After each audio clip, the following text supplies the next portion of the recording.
sa mesa. Times 3 na ang value ng bawat tama sagot. Top 4 answers on the board.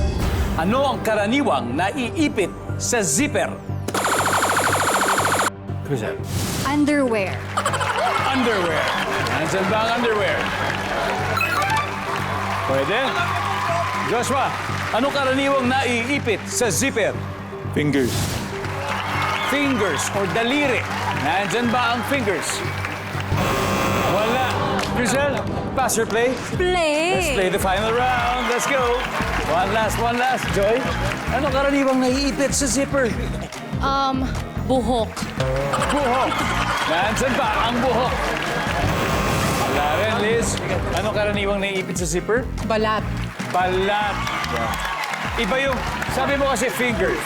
Iba yun. Iba yung balat. Nandiyan ba yung balat? Top answer, Angel.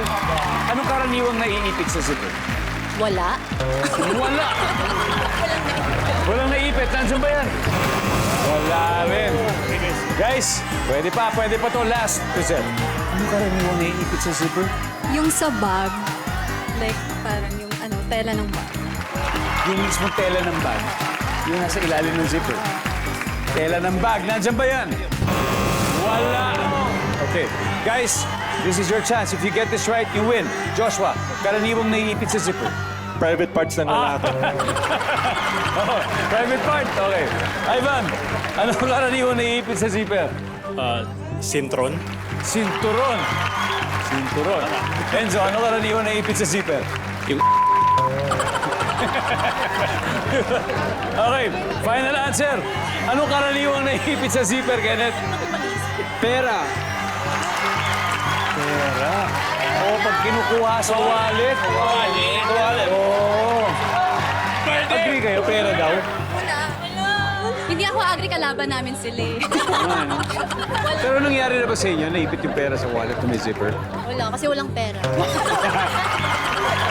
Okay, ang sabi po nila, pera. Nandiyan ba ang pera?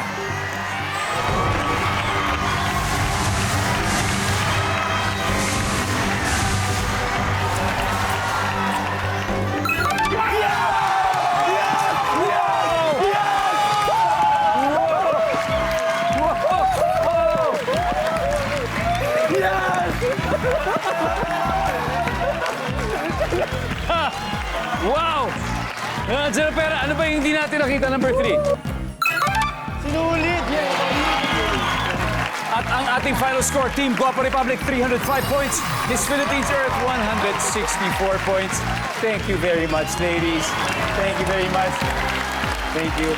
Thank you very much, Liz. Enjoy.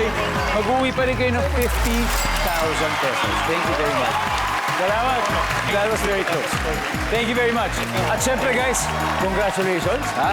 Oh, 20,000 na sa funds, tapos 100,000 na ngayon. Yes! Pwede pa natin madagdagan another 100,000 pesos sa fast money. Kenneth, sino maglalaro sa'yo? Me and Enzo. Gonna be Enzo and Kenneth.